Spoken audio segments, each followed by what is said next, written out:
Der. Aşkım kokarca seker mi ya? Rahat ol aşkım. Burcu'yu seviyorum ama Pırasayım. Ha bu bizim şarkımızdı. Ay ne kadar romantik. Aa. Ha, ben geldim diye mi şey yaptınız? Özgür'e sarkıyor bir tane kadın ya. Bir şey paylaşıyor. bir aşağı eğildim, ne oldu ya? Ne Motorum oldu bilmiyorum. şimdi? Gitti. Silah. Gösteriyorum işte. Üstünü Benim aklımdan falçata geçiyor. Bu diyor ki Fatma. Soğan mı Burcu mu? Terapist gibi kırmızı olduk değil mi burası? Böyle oturuyorum şimdi ben burada. Fatma kim? Türkiye'nin ilk outdoor talk show'u İskokan Sohbetlere hoş geldiniz. Yine çok güzel konuklarım var. İkinci bölümde kendilerini özellikle seçtim. Atik ailesi bizle. Kısaca hemen bir hikayelerini duyalım. Ondan sonra zaten ısınmaya başlarız. Önce bireyselden alalım, ondan sonra aileden daha rahat gideriz. Tamam. Ben inşaat sektöründe çalışıyordum. Aşağı yukarı 35 yıllık bir meslek hayatımı bu doğa sevgisinden dolayı bıraktım. Ben de beyaz yaka, böyle hani beyaz yakanın hakkını sonuna kadar verenler bendim. Ben de ayağımın çimlere değmesiyle sektörü bırakmaya karar verdim. Yani hani biraz işin içinde YouTube'a içerik üretme, birazcık da kamp sevgisi, ikisi birleşince iş bırakma kaçınılmaz oldu benim. Tam olarak ne iş yapıyordun? Ben kredi finans, yani bankacılık finans sektöründe kredilerle çalışıyordum. Böyle işte rakamlar, paralar, yani hani tamamen sıkıcı, stresli bir iş içindeydim. Kaçmak için çok güzel bir alan yakaladığımı düşünüyorum. İlk fırsatta da kaçtım. Peki doğayla tanışma hikayeniz hani tam olarak nasıl başladı? Hani Özgür abi sen zaten daha küçüklükten bildiğim Ben kadarıyla. geliyor benimkisi aslında. Ben doğma büyüme Beylerbeyliyim aslında. Bizim o üst taraflar, işte o Kiraztepe denilen yerler, her taraf ormandı. Oralarda büyüdük. Asıl ismi de Çakaltepe zaten. Oradan bir sevgimiz vardı zaten. Ben de bizimkiler işte günübirlik götüre getire bir şekilde o sevgiyi aşıladık diye düşünüyorum ki oldu. En son Burcu çadır bakıyordu. Girdiğimiz bir orman yolunda çok güzel bir su kenarı vardı. Orayı böyle işaretledik haritada. Dedik ki haftaya buraya pikniğe gelelim. Her şey öyle başladı zaten. Haftaya oraya pikniğe gittik. Öbür hafta ben çadır bakıyordum. Ve şu anda hayatı Şu anda tamamen- buradayız. Hayat bizi Kesin. buraya getirdi. İzleyicilere zaten doğallığınız yansıyor ki sizi bu kadar seviyorlar. Gerçekten böyle hiç beklemediğim kadar yoğun şey geliyor, hani soru geliyor. Ve mesela Google'da sizi arattığımda hani sizinle alakalı işte Özgür Atik ailesi ne iş yapar? İşte Burcu Atik ailesi ne iş yapar?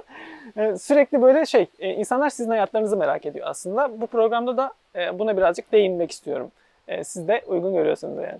Ama önce böyle bir ısınma evresini yapalım istiyorsanız. Küçük bir oyunu başlatalım. Ondan sonra devam edelim. Şimdiki önce 3 kelimeyle tanımlamalarımız var. Yani önceki programı izlemişsinizdir belki. İdil'le Burak'la yapmıştık aynı şeyi. Sadece 3 kelime kullanabiliyorsunuz. Söylediğim soruyla alakalı. 3 kelimenin dışına çıkmak yok. Doğa senin için ne abi? Her şey. Sevgi, Tamam. yaşam. Evet, sen de. Aklıma bir bulut geliyor. Yeşillik, oksijen. Oksijen. Süper. Burcu'yu 3 kelimeyle. 3 kelimeyle anlatalım. Su içeyim. Su içsem. Çok iyi, kalpli birisidir. Ama acayip stresli, agresif diyeyim. Stres, agresif. 5 oldu abi. O tek 3 şey kelime olarak dedim paragraf ya. Kitap yazıyor benimle ilgili. Farkında dominant mısın? yani, ne diyeyim ya. Tamam, tam İyi. tersini alalım o zaman. Hadi bakalım. Ben mi anlatayım? Evet. Sinirli çarpı uysal. İyi kalpli. İyi kalpli. Çok güzel. Peki kendini 3 kelimeyle. Mükemmelliyetçi. Mükemmelliyetçi. Mükemmelliyetçi. Başka hiçbir şey gelmiyor aklıma. 3 kelimeyle birer hayvan tanımlamanızı isteyeceğim sizden. Nehir, Nehir mi? vahşi, Amazon. Nasıl ya? Bu anlattığım bir hayvan. Kimse. Evet. Nehir deyince bizim kıza Aynen. gitti aklı. Sen de. Bu Ben nehir de öyle ya. zannettim. Ya. Ama ben görüyorum, bakmamak için kendimi zor tutuyorum. Nerede Şöyle. bir? Narin, tatlı, benekli. Kuş mu? Zürafa mı? Zürafa iri yarı. Ama o da narin, tatlı, Şöyle benekli. değiştireyim. Dağda yaşar, Gerçekten çok yardımcı oldu. ormanda yaşar. Narin, güzel yani, tatlı, benekli. Dalmaçyalı mı? Ne? Evcil değil. Ya bilmiyorum. Gibi seke seke Kanguru mu? gider. Kokarca mı ne? Aşkım kokarca seker mi ya? Söyleyeyim Çekmez de mi? yani. Söylemeyeyim mi? Hayır biraz Sen biraz bilirsin abi. tekrar bir üçlü alabilir Tamam bir miyiz? üçlü daha hadi bir üçlü daha. Kamp dönüşü, kışın Kelime abi direkt cümleyle Ha. başla. önümüze düşmüştü. Bir tane daha hakkım var. Yalnız devam Onu etti. Hiç düşmüş cümleyi bir şey tane yapmadı, daha. durmadı. Aşkım ne anlatayım Çakal başka? mı? Narin diyorum. Çakal narin mi? Gözünü seveyim senin. Hani Tilki? başka bir şey yok. Yani seke seke gitti. Onun gibi seke seke gitti. Kirpi mi? Ha aşkım. Bak. Ceylan. Ceylan'dır. Ceylan gibi seke seke gitti. Aslında kelime değil de cümleyle anlatsam tak diyebilecek de. Ama zorluğu biter o zaman. Çakaldan bir küçük. Tilki. Peki doğru. İyile yaptım yani. Ama başka türlü anlatmam mümkün Şurada değil. Herkes onu Aşkım kelime. tamam. Toprağa faydalı. Oluklu kertenkele mi? Tamam. Güzel. Nereden yakaladın? Toprağı Biz onu çok konuşuyoruz.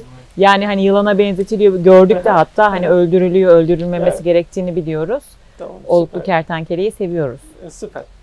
O zaman enlere geçiyoruz şimdi. Tamam. Biraz daha az zorlayıcı şeyler. Zorlayıcı kısımlar aslında daha sonra geliyor. Özgür'de en sevdiği şey. Şimdi sen kelime kullanacakmışım gibi şartlandım. Yok, Cümleyle kelime değil, şu an anlatabiliyoruz. cümle. Tamam. Olmaz dediğim her şeye olur demesi rahatlığı. Öyle söyleyeyim. Yani olmazları oldurabiliyor böyle. Güzel. Özellikle bunu kampta çok yaşıyoruz. En Süper. sevdiğim şey rahatlığı. Peki en sevmediğin şey? Yine rahatlığı. Gerçekten. Çok güzel.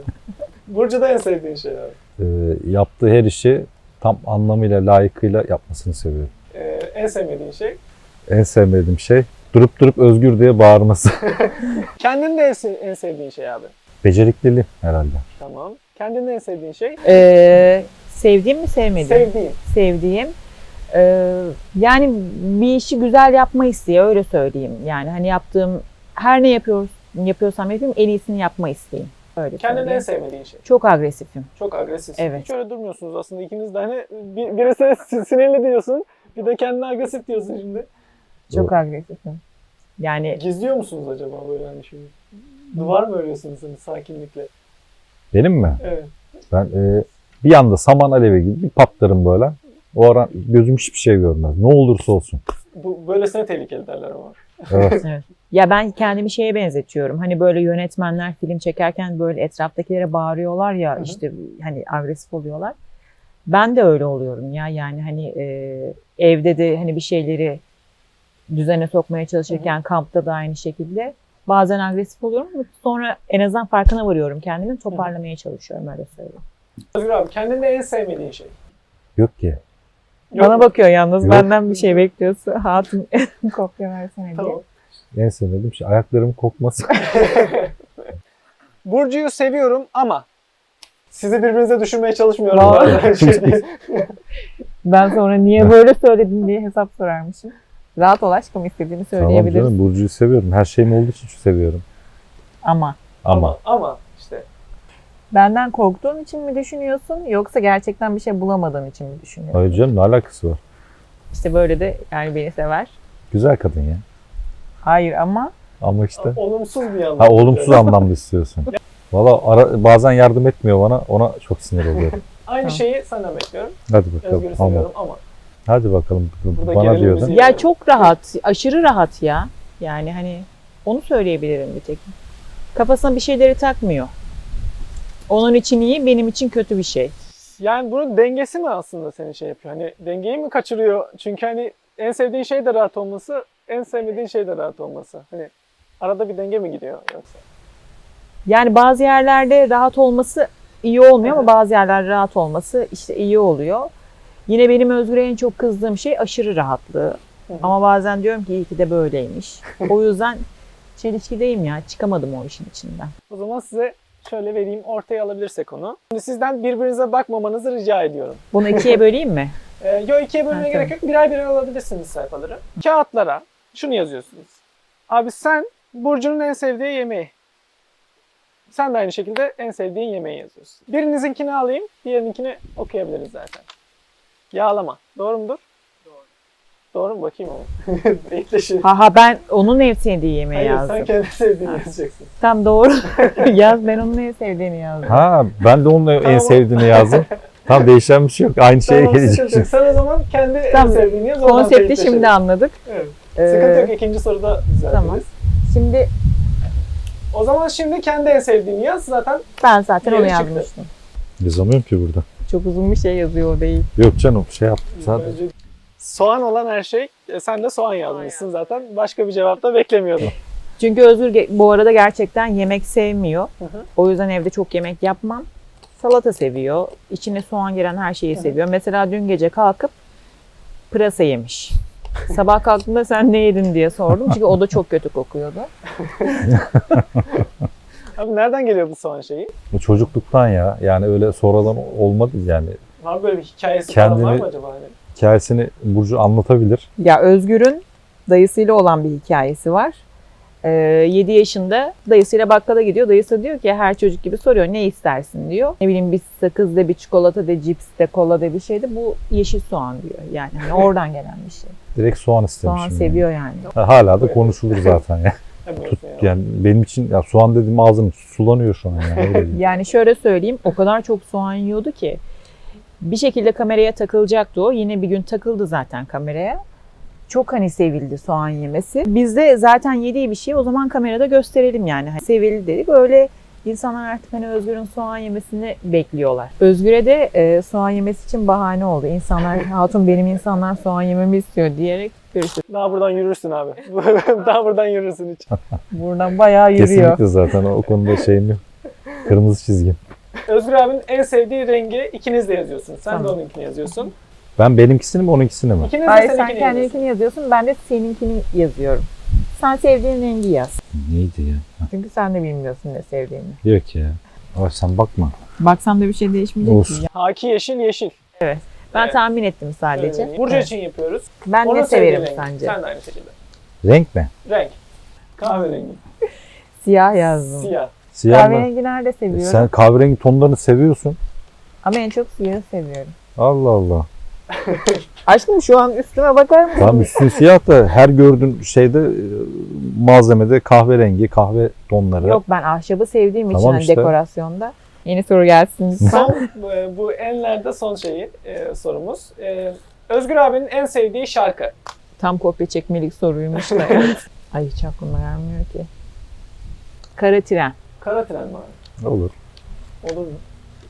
Türkü oldu mu sıkıntı O yok. türkü seviyor da ne yazmış? Gülü susuz seni açtı bırak. Ha bu bizim şarkımızdı. Ay ne kadar romantik. Hiç aklıma gelmedi vallahi. Ya. Tamam şimdi bunun tersini yapalım. Senin en sevdiğin şarkıyı yazalım.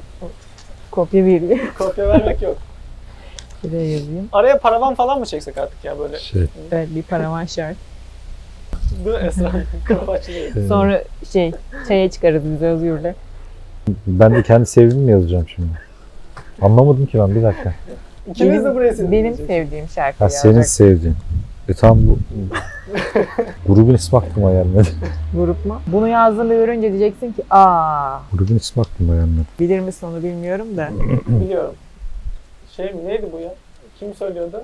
Bilmiyorum ki kim tuttu ama bunu ben çok açar böyle bağıra bağıra arabada söylerim. Bak öyle söyleyince. Diyor.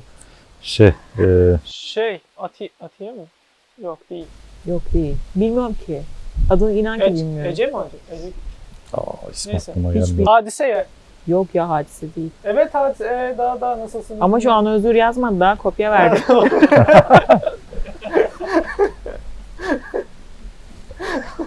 Ha, doğru. Hala düşünüyor. Tamam. yok. Aşkım söyledi zaten. Tamam, ne düşünüyor? Tamam söylemişsin sıkıntı. Ben geldim diye mi şey yaptınız? Hayır. Öyle değil mi? Tamam hadi. Tamam. Yani sen kendin patlattın Olsun, kendi yapacak sorunu bir o şey yüzden. yok. Şura İskenderli mi? Tuğba değil mi? Şura. Tuğra mı ha? Şura. Şura ha. Tuğra diyor. Hadise diyorum. Sen... Ben de sevdiğim şarkıyı kim söylüyor onu bilmiyorum. Hadise'den özür dileyelim bari. Tamam şimdi o zor kısma geldik aslında. Takipçi sorularındayız. Öncelikle yaşlarınız çok merak ediliyor. Sayı verebiliyor musunuz? Onu Ben 75 diyeyim. 75'lisin. 82'liyim. 82. Değirmenin suyu nereden geliyor? Zaten klasik sorunuzdur. Aylık bir kazanç durumunuzu soruyorlar ama burada meblağ vermek zorunda değilsiniz. Ya şöyle zaten bundan önceki hayatımızda çalışıyorduk Evet. yani. Oradan gelen ya bizim şeyimiz yok. Otel tatilimiz yok. Farklı bir yerlere bir harcamamız yok. Evet. İşte sürekli dışarı çıkalım, işte gece kulüplerinde eğlenelim şeyimiz yok. Biz bütün her şeyimizi kamp malzemelerine yatırıyoruz. O yani onun haricinde değirmen öyle haldır uldur dönüp de bize şey diyorlar. Bunlar çok zengin de bilmem ne de falan. Yok öyle bir şey. Alnının teriyle. Aynen öyle. Bu emeği normalde işlerinize verseniz 10 katını, 20 katını kazanırsınız belki de. Şu anda siz minimize biraz daha kendi hayatınıza özen göstermeye başladınız ve doğaya tamamen yöneldiniz.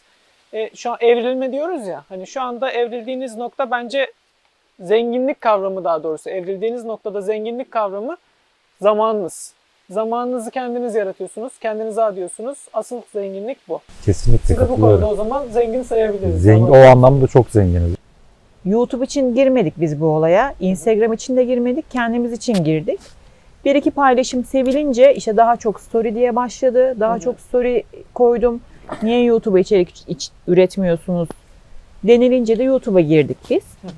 Sevildi yani. Hani başka bir şey yok. Benim işi bırakmam, değirmenin hani başka tarafa dönmesi olayı da şöyle.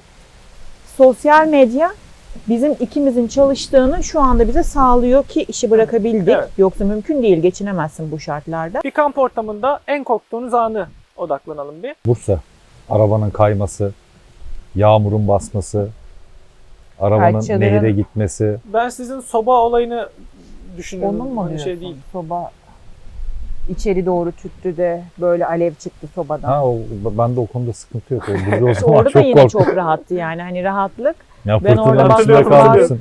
Çadır Ay. içeri basmış, baca çıkmış, içerisi şey duman.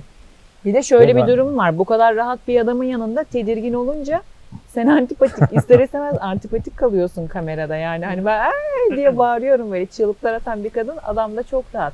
Ama orada çok ciddi bir problem vardı yani. Hani çok ters bir rüzgar vardı, hesap edemediğimiz şeyler vardı, hani rüzgarın yönü falan. Yine biz o kampta da bir şeyler öğrendik, her kampta olduğu gibi. Ama ben bir şeyden korkuyorum ya, bu yaban hayatından korkuyorum. Ne kadar korkmuyorum, rahatım desem de Sadece bu korkuyu doğru şekilde yönetmek önemli. Yani Kesinlikle. ne yapabileceğini zaten kimse bilemez. Her ayı aynı şekilde değil, her tür aynı özelliği göstermiyor. Hani insan bile aynı tür Tabii olmasına canım. rağmen sürekli Her farklı. hayvanın vereceği tepki farklı oluyor. Aynen öyle. Ama burada işte korkunu nasıl yönettiğin, nasıl doğru şekilde harcadığın o zamanı, o önemli. Doğru yere harcarsan o korkudan aslında kendine güvenlik alanı oluşturursun Kesinlikle. ve daha güven alırsın. O ilk kampımızda bunları direkt ben yabanın içine soktum. Gece çakallar, kurtlar ulumaya başladı. Bunlar sordu ne? Nehirle birlikte. ben zannediyorum kuş. Dedim, Zannediyorum bak gerçekten yani. dedim çakal. Abi bunlar uyumadı. Ateşin başında hep birlikte oturduk. Çakal dedikten sonra o kadar uykum var ki uyuyamıyorum. Bir de şu kadar bir şişme yatak götürmüşüz, hani rahat Ya. olacağını düşünüp. Ne mat var ne bir şey. Şişme yatağın içi de doldu soğuk havayla. Bildiğin böyle soğuk havanın üzerinde yatıyor gibi. Zaten çakaldan korkmasan soğuktan uyuyamayacaksın. Tecrübe diyorum, hani tecrübe kazandım. Evet, bu hikayede yanan sen olmuşsun, öyle diyelim abi. Ha. Her hikayede yanıyor. Her şeyde ben yanıyorum. Çok fazla eşya ile kampa gitmek sizi zorluyor mu? Ya, Ve bunun nedenini sormuşlar açıkçası. aslında yüklemesi zorluyor. Tamam. O kadar. Yani o da alıştım artık. Elim bir Hı hı. şekilde alıştı. Ben evimi doğaya taşımayı sevdiğim için yani o konforu orada yaşadığımı sevdiğimden dolayı bütün eşyaları yükleyip götürüyorum. Bir de ben yeni malzeme, değişik malzeme çok seviyorum. Hani Görüyorum. kamp malzemesi, evet. Yani baktım adam arabaya yükleyebiliyor. Seviyor da, hani ses de çıkarmıyor. Dedim ki Özgür, yastık niye almıyoruz? Hani yastık alalım, dekoratif olur. Ya biraz kadın faktöründen dolayı yani. Bu adam tek başına gitse tabii ki bushcraft takılır. Hani ondan adım gibi eminim. Ama işin içine ben girince seviyorum çok malzemeyi, değişik malzemeyi. Tamamen bu. Sonra baktık ya bizim yaptığımızın bir adı varmış, glamping diye. Çok kafa kafaya uyuyor yani. Süper, yani bence ben ürünleri de bu arada özenle seçiyorsunuz anladığım kadarıyla. Çünkü Ben farklı çok ürünleri araştırıyorsun o zaman. Evet. Yani çok güzel. Yani Ya şey, sağlam, ürünler de kaliteli neyse seninle Çok iyi. ömür boyu yani uzun gidecek olan malzemeyi buluyor. Evet. Onu güzel. kullanıyoruz. Ekipman işi önemli Tabii iş yani. canım, Seni yarı ekipman. yolda bırakmayacak her ne olursa Yani olsun. neticede şehirde değilsin. Dağdasın yani. Aynen Hiç kimse öyle. yok yanında. Aynen. O sana bir şekilde arkadaşlık etmek zorunda. Ev içinde baskın taraf. Bence bunu seyirciler yorum olarak yazsın. Şimdiye kadar izlediklerini Tamam o zaman baz alarak seyirciler bu sorunun cevabını alta yazsın yorum olarak. En çok linçlendiğiniz nokta ve bu linçlendiğiniz şeyleri nasıl karşılıyorsunuz artık hani şey değil. En çok linci ben alıyorum. Çalışıyorken cuma günü hafta sonum var. Cumartesi pazar. Böyle çıkıyorum işte saçlar fönlü. Hala saçlar fönlü bu arada. İşte tırnaklı ojeli işte gündelik işte iş hayatında nasılsan. Cuma akşam yatıyorsun, sabah kalkıyorsun, kampa gidiyorsun. Şuna çok linç almıştım. İşte ablanın da saçları her daim fönlü. İşte sarı saçlar, işte tırnaklar, işte bilmem ne ojeli falan. Şuna inanıyorum hani doğa kapısından girerken sana demiyor, saçların boyalı mı giremezsin, işte tırnakların ojeli mi çık dışarı falan demiyor. Ayrıca hani doğaya iyi davrandığın zaman, ne bileyim doğadaki çöpü topladığın zaman doğa sana teşekkür eder yani. Kimse senin nasıl olduğuna bakmıyor orada. En çok ben bu yüzden linç aldım ama bir 10 dakika sonra unuttuğumu fark ettim linçleri. Çok güzel. Yani o yüzden artık kafama takmıyorum. Çok güzel. Aldığınız en garip yorum. Bunu da ben söyleyeyim mi? Söyle. Şimdi bunu söyleyince o ablamız biraz daha belki hoşuna gidecek. Özgür'e sarkıyor bir tane kadın ya. Bütün paylaştığım şeylerin altında "Ya Özgür keşke benim olsa" falan gibi şeyler yazıyor. Ben de diyorum ki Özgür'den bir taneydi, onu ben kaptım yazıyorum. Sende var mı abi böyle aklına gelen değişik bir şey? Valla ilginç yorum. Bilmem. Dün işte geçenlerde bir arkadaş yazmış. Abi saat gece 3.30. Senin yüzünden kalktım. Ekmeğimin arasına soğan dürüp yedim. Bir dakika bir şey söyleyeceğim. Şimdiye kadar en çok güldüğüm ve en çok sevdiğim bir yorum var. Abi burnunu çek de çadırı görelim. Bence en güzel yorum oydu. Şöyle bir soru var. Rüzgar hızı 34 knot üzerine çıktığında, yani 8 Beaufort üzerine çıktığında rüzgara artık fırtına denir. Sürekli fırtına videosu var ama gördüğümüz şey çoğunlukla rüzgar oluyor. Bunun nedeni ne? Yani fırtına başlığını soruyorlar. Niye fırtına başlığı atılıyor? Başlıklar Evet, atan. başlıkları ben atıyorum. Yani orada şöyle bizim bir sosyal medyacı arkadaşımız var. Onunla konuşuyoruz. Tabii ki 48 saat boyunca kampta kalıyoruz. Pardon 24 saat boyunca, bazen 48 saat boyunca. Hani o süre boyunca full rüzgar veya fırtına esmiyor. Bazı anlar oluyor böyle hani çadırı zorladığı, hani böyle sobayı içeri tüttüren, hani rüzgarın da bir tık ötesine geçtiği. O atıyorum bir videoda 10 saniye sürüyor, bir videoda 1 dakika, bazı videolarda bir gün boyunca sürüyor. Son videomuzda öyle olacak.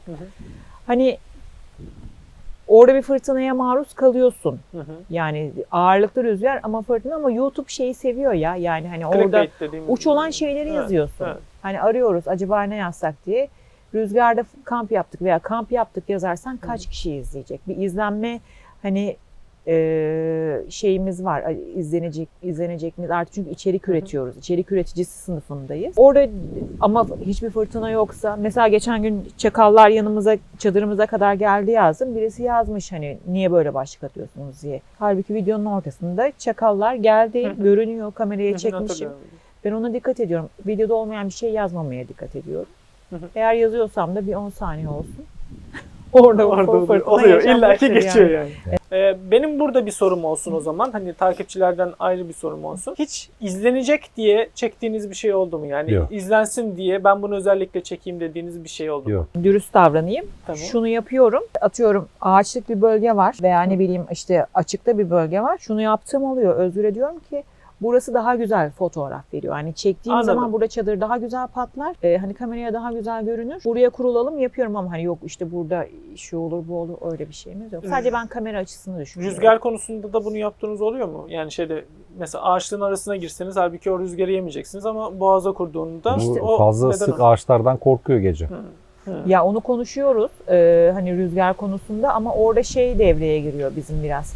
Hani ben kamerada o çok güzel gözükmez. Ağaçlar çünkü şeyi çok kapatıyor. Güneş çıktığı zaman ışık böyle parçalanıyor, bölünüyor. Şey oraya hani götürdüğün ürünler gözükmüyor, çadırın gözükmüyor, fotoğraf gözükmüyor.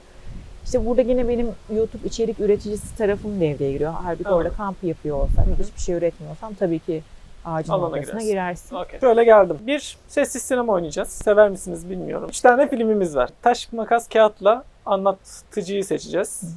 O yüzden başlayalım. Taş, makas, kağıt. Şöyle mi yapalım? Size sorayım bunu da hatta. 3 tane film var. Kaybeden 3 filmi de mi anlatsın? her film için ayrı bir kaybeden mi seçelim? Şöyle olsun. Kaybeden 2 film birden anlatsın. Tamam, bir kişi. Bir şey kalmadı ki zaten. Hayır, bir öyle tane değil. film kalıyor ondan sonra. Yani en azından biri nasıl film anlatamıyor onu görmüş oluruz. O Çok da ben mantıklı oluyorum bence. herhalde. O zaman ben kaybedenin filmlerini veriyorum. Siz başlayabilirsiniz. Karşıya bitecek, 3'te mi bitecek taş kağıt Üç, makas? Yok 3'te canım. bitecek. Hayır, taş Tamam, kağıt makas. tamam taş kağıt mı başka bir Hadi, şey. taş kağıt makas. 1. Taş kağıt. Tam bitti işte. Hayır, Ben 3'te kazandım. bitecek. Allah. 3 olan kazanıyor. Sen Ha, birsin şu anda. iyi, abi. pardon.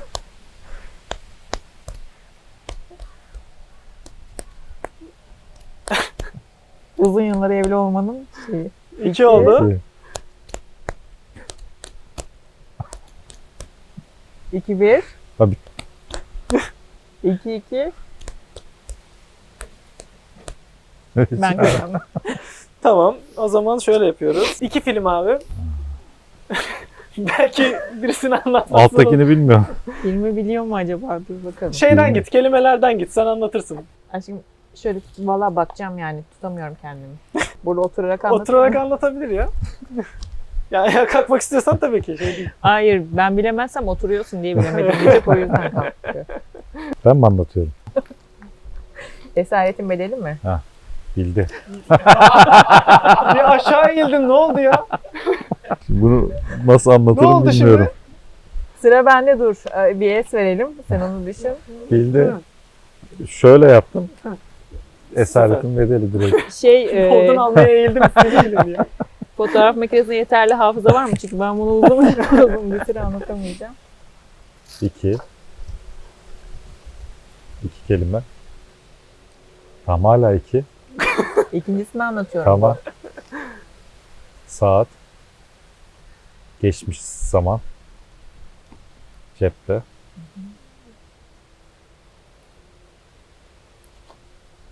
Güzel. Havalı. O nasıl anlatılır? Var mı? Sen anlatsana Yağız ya bu ilk kelimeyi. Olmaz, ben şey değilim. Nasıl acımasızca bir şey seçmişsin. Bu arada onu biz izlemedik. İzleyin, Yani. tavsiye ederim. Çok güzelmiş. Tamam. O zaman bunu bana eksi bir yazalım. Nasıl Bir kere daha anlatayım? dene ya, şey değil. Anlatabileceğim bir kelime aslında.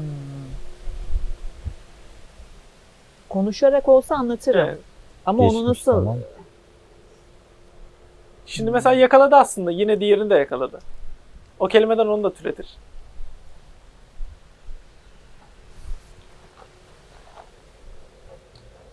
Kadın. Güzel kadın. Geçmiş zaman kadınları. Aslında bu yakaladın. Yakaladım da işte onu nasıl vereceğim? Böyle Yani böyle bir şeyler yap. Tamam pas yap o zaman. paslayacağım ama. Eksi 2 ne oldu şu anda? Ne? Eksi 2 değil. Bir şey Ceylan'ı bilemedim. Moderndi. Modern. Moderni nasıl anlatacağım bilemedim. Hani böyle saçım sarı işte böyle makyaj yapıyorum falan. Hani modern kadını. Modern zamanlarda film. Modern zamanlar. Çok güzeldir, izleyin bu arada. Filmi bilseydim Sessiz belki bir film filmin zaten. şeylerinden Siyah, anlatırdım. siyah beyaz ve sessiz bir film. Çok Tamam. iyidir yani. Şimdi Evet. Özgür anlatsın. Ay ay. Kaç kelime? Önce onu bir söyle. 2. İstiyorsan.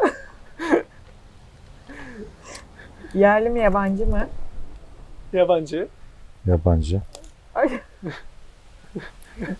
İkinciyi mi anlatıyorsun? Birinciyi anlatıyorsun. Silah. Öldürmek. Tüfek. Kavga, dövüş. Çekmek, vurmak. Birincisini anlatıyorsun. 1. Taramak. İnfaz etmek. Şeyden anlasana, arabadan anlatsana. Hızlı ve öfkeli mi? Vites. Hızlanmak. Vites arttırmak. Araba sürmek. Vites takmak.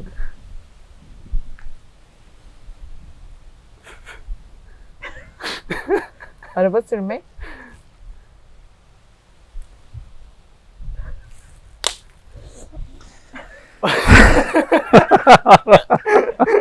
Beni dövecek anlamadım. Yok. Tam vites geçirmek.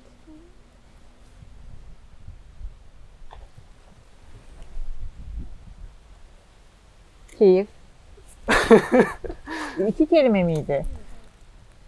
2 kelime. İlk kelime, ikincisini, birincisini anlatıyorsun. Ayağa kalkabilirsin bu arada. Ayakta daha iyi anlat. Kalksam da anlatacağım. Nasıl anlatayım ya?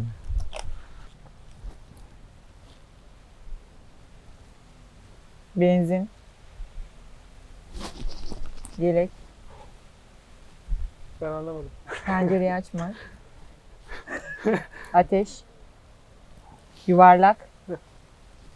Teker. Kapşon. Gömlek. Lan yürü git. modern- Buna Bir dakika Otomatik bakacağım. otomatik diyorum ya sabahtan beri. Yemin ediyorum bak. Viteslerine girdi ya orada. Böyle sabaha böyle kadar yapıyorum, böyle anlatsa yapıyorum, yine böyle anlamam yapıyorum. hiç. Portakal ne alaka ya? Böyle vurmak falan. Portakala gelmedim ki daha ben otomatikteyim. Hiç erkek kafasıyla anlattıysa anlayamadım. Tamam. Çamaşır makinesiyle anlatsaydın. Gösteriyorum işte. Üstümü çıkartıyorum, kapıyı açıyorum, içine atıyorum, şey yapıyorum. Allah Allah. O kafayla bir Helal şey yapma, olsun. kusura bakma. Okey, tamamdır. Şimdi tamam, eksileri aldık ama bu şeyi programın formatında eksi alıp bir şey yapmıyoruz. Bunu biz karar verelim. Ne yapalım? Bundan sonraki programlara da şey yapmış Ha, oluruz. ceza Ceza. mı olsun Ceza. bilemeyin. O eksiler boşa gitmesin yani. Boşuna gitmesin. Tamam. O zaman hazır mıyız? Tabii. Biraz bilgi sorusu bunlar. Tamamla gösterdiğim cevap versin. O şekilde gidelim. Dünyanın en uzun ağacı.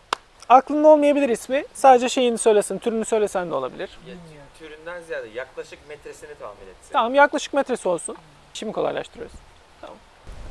500 metreye yakın mıdır? 500 metre. Ne Çok. yaptın ya? Ne bileyim, 500 metreden bahsediyorsun dağa ya. tırmanıyoruz ya.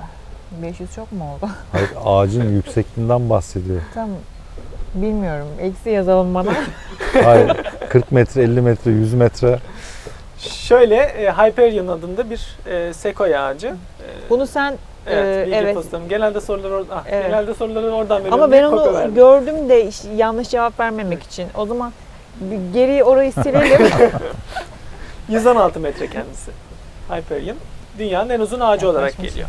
Bilinen tabii ki. Liken hangi ikilinin birleşimidir? Liken. Liken, evet. Yani şeyde ağaçların üzerinde gördüğümüz o liken yapı var ya. Onu hangi ikilinin birleşimi olabilir? Çam meşe. Yok. Yani o iki tane madde o likeni oluşturuyor aslında. Birbiriyle işbirliği haline giriyor. Şey değil, ağaç bazında değil. Kabuk. Bilmiyorum onu. Mantar ve alg. Mantar ve algler birleşip likenleri oluşturuyor. Mantarlar ağaca tutunmayı sağlıyor. Likenler de aslında fotosentez yapıp mantarı beslemeyi sağlıyor. İkisi işbirliği yapıp yosun oluşturuyorlar. Bu şekilde düşünebiliriz. Tamam, eksi biri o da aldı. Bak. Tamam. Kuzeydoğudan esen rüzgarımız. Kuzeydoğudan keşişleme mi? Tamam. Samyeli. Yok, Değil. aşağıda. Değil. Aşağı. Kuzeydoğuysa soğuk eser. Kuzeydoğudan o zaman Aslında şöyle Poyraz. söylemek lazım. Poyraz Evet. diye yandan aynen. suple geldim. Evet. İstanbul'un en çok aldığı rüzgarlardan birisi aslında şimdi. Tamam. Bakın. Poyraz. Poyraz. Bildiniz evet. Fauna neyi ifade eder? Ne? Fauna. Bilmiyorum.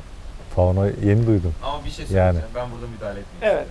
Özgür abiye hep zor sorular. Ya Faunayı söyleyeyim ben mi? ilk kez duydum. Belki bildiğim bir şeydir ama Şimdi bunlar hepsinin o bilgi postlarından mı geliyor? Evet. Hepsini de şey yapıp aa böyle miymiş diyorum ama şu an sen sorunca bilemedin. Tamam, işte bu da taze tutar.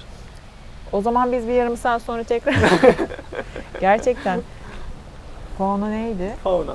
Tamam, kardeşini söyleyeyim. Flora var bir de. Flora ve fauna. Flora'yı belki duymuşsunuzdur. Çağrıştırır belki. fotosentez mi? Yok.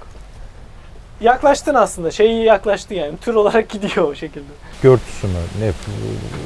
Bitki örtüsü flora aslında baktığında yüzeysel olarak bakarsak tam tanıma uymasa da. Fauna da belirli bir alandaki hayvan varlığı. Yani hayvanların tümüne fauna deniyor. Atıyorum Çanakkale'nin faunası kimler varsa o. İşte Çanakkale'nin atıyorum örümcekleri. Bu Bölgeye örümcek faunası. özgü hani o bölgede hani üreyen O hayvanlar. endemik değil. Endemik olarak bakmayın. Yani fauna dediğimiz zaman bir alan var şu noktada. Bu noktadaki hayvanların tümünü kapsar. Eğer hayvan belirtirsen, örümcek faunası dersen bu noktadaki örümceklerin hepsini verir. Türlerin hepsini verir. O şekilde düşünün. Bu kadardı. Ben eksi aldım hep. Ben eksi 2'ydim eksi 4 mü oldum? Evet. Hiç artı. Ben bir harfte duracağım. Bana verdiğiniz bütün cevaplar o harfle başlayacak. Tamam. Hazır mıyız? Hazır. Benle mi başlıyoruz? Burak harfi sen ver. Başla Burak. Dur diyeceksin, Burak harf verecek. Dur. F. F. Çok güzel. F. Tamam. Başlıyoruz. İkimiz birden mi cevap veriyoruz yoksa? Ben yine parmakla işaret edeceğim. Tamam. Bu şekilde gidebiliriz. Nasılsın? Fena. Evli misiniz? 50-50. 50-50. Çocuğunuz var mı? Fazlasıyla. Fazlasıyla. Şişme çadırdan memnun musunuz? O da fazlasıyla. Tamam. Birine kızdığında ne dersin? Fakat. Bak, çok kızarsan ne dersin? Fakatının fakatı. Aşk sence nedir? Farazi bir şeydir. Farazi bir şey. Çok güzel. Hangi yemekleri seversin? Fasulye. Bir tane daha say. Fava. Fava. O ben de çok severim. Kaç yaşındasın? Fevzi'nin yaşındayım. Fes'in yaşında. Karavan ne zaman bitiyor? Bilmiyorum. Faydasında diyeyim ne diyeyim. Memleket neresi? Fatsa'ya yakınız galiba değil mi? Fatsa'ya yakınız. Fatsa'ya yakın Çorum. Başına gelen en güzel şey. Başıma gelen en güzel şey F. Fadime. Fadime. Başına gelen en kötü şey. Hiç bu kadar adım Fadime olsun istememiş herhalde. Benimle başıma gelen en Evet, güzel şey en mi? kötü. En kötü şey. Fazlasıyla rüzgarlı bir havada kamp yapmak oldu. Süper. Şöyle yapalım. Söyleyecek tek sözün olsa. Fevkalade olur. Fevkalade olurdu. Seviyorum bunu. Tamam. Issız bir adaya düşsen. Yanına alacağın 3 şey. F ile. Fatma. Benim aklımdan falçata geçiyor, bu diyor ki Fatma. Daha işte Fatma'yı alacağım, yemek yapacağım. İyi yemek yapan birisi mühim diyorsun. Bıçak diyemeyeceğim için onun muadili ne var? F ile Falçata. falçata var yani. Tamam, Fatma nereden? 2 oldu o zaman. Evet ben de. Bravo. Kopya vermeyin. Hani Fatma'nın annesi, Fatma'nın ablası diyeceksin diye de. Issız bir adaya düşsen yanına almayacağın 3 şey. Fatma. Forklift. Forklift. Tamam. Evet. Forklift. Fatma'yı almazdım. Forma almam. Forma almazsın. Ne gerek var yani? Bence de gerek yok. Özgür abi. Tuvalete girdiğinde ilk yaptığın şey. Fokurdamak. Okey tamam. Mutlak harfi de bitirdik. Karavan mı çadır mı? İkinizden de istiyorum aynı cevabı. Çadır. Tamam. Yaz mı kış mı? Kış. Tamam.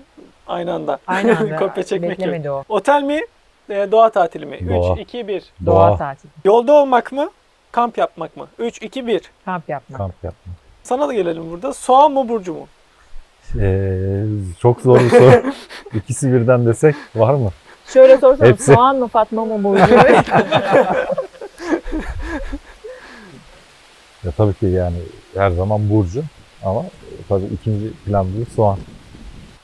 Peki son sorumuza geçiyoruz o zaman. Karavan mı? Araç üstü çadır mı? Karavan. Karavan. Karavan demişken ne alemde? Ne durumdayız şu an? Karavan biliyordursun belki motorunda bir problem Evet. çıktı. Motor Yolda toplanıyor. bırakmıştı.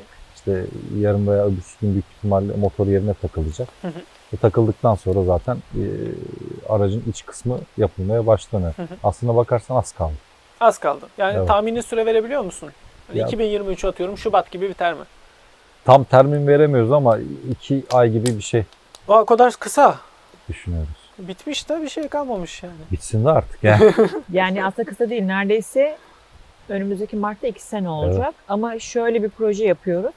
Daha önce muadili olmayan, Evet. Ar-Ge'sini de bizim yaptığımız bir projeyi yaptığımız için biraz uğraştırıyor. Yapboz yaptığımız çok yerler oldu. Hani bunu çok şeye yansıtamadık, videolarımızda gösteremedik, sosyal medyaya yansıtamadık ama mesela sırf balkon kısmının Ar-Ge'sini biz 1 ay bekledik. Yani ya, kolaylık diyorum. Başka bir şey demiyorum. Vallahi yani şu ya. dönemde Teşekkür birazcık zor. Zor. Yani, Yani bizim başladığımız dönemde Evet. her şey bu kadardı. Şu Evet. an bu kadar oldu yani fiyatlar. ben de işte evi aynı dönemde yaptığım için hani bayağı bir zorladı açıkçası. Yani biri Çok. aldığımı onu aldım Hah, neredeyse. Şimdi biz konuklara ikinci ziyaretimizi yapıyoruz. Bu ilk buluşmamızda. İkinci programımızda artık sizin karavanınızda Bekleriz. beraber İnşallah. oluruz. Evet. Çok Orada isteriz. da devam ederiz. İskokan sohbetler neye evrilir artık bilmiyorum Evet. ama Güzel şeylere evrilir diye düşünüyorum. bakalım inşallah. Öyle, öyle. Acıktık mı? Bir yemek yiyelim mi? Bir şey yapalım mı? Vallahi ben şu anda çok üşüdüm. Üşüdün. Bir üşüme geldi birden. Ateşe yaklaştırayım seni. Böyle Ha, bir iki odun daha atayım tabii ki.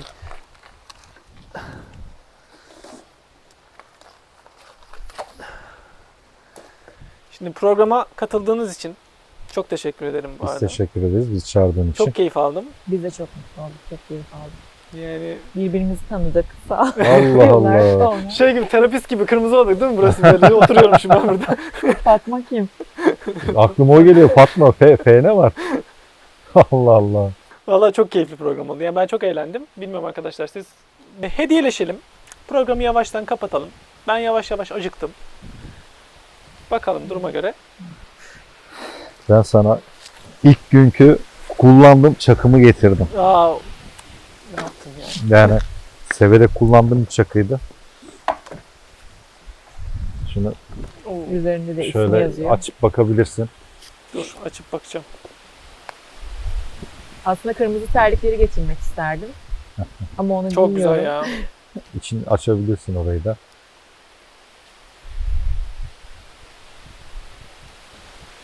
Evet konuk hediyeleri dekoruna Bence bir numara geliyor. olacak. Bir numara geliyor.